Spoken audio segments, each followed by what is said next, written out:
Hey guys, thanks again for joining us for another week of OK Now John. This week I just want to encourage you guys to begin taking moments in your day to just reflect on the glory God has displayed through His creation, what He's done in your life, and how good He is. I want to read a verse that really highlights this point, and it's Psalm chapter 19, verse 1.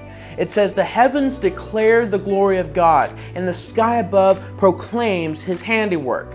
Yesterday, I was driving in Newcastle and there was a thunderstorm rolling in many miles away that I could see. And I remember seeing the clouds and how the setting sun was piercing through the clouds. The sun was like halfway shining through the clouds. And I remember just thinking, wow, that is just beautiful. Like how God can orchestrate so many things to just make this wonderful picture for us to enjoy. And as I was driving, I also looked around at the landscape and just looked and saw how beautiful the landscape was. And my heart was just in awe because I was like, man, God, you're so creative. You're so good. You've made so many beautiful things for our benefit. And I want to encourage you guys today because what happened was as I was reflecting on what God had created, I was also thinking about what God was doing in my life. And then I started to think about what God was doing in other people's life.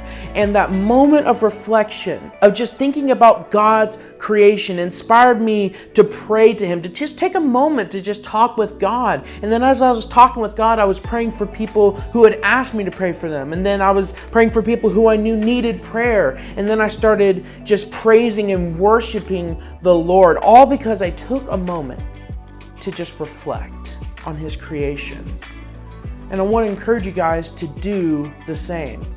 The point is this: let yourself be more reflective on God, because as the verse states, the heavens declare the glory of God, and the sky above proclaims His handiwork. And God speaks through His word, through the Bible, but He also speaks through His creation.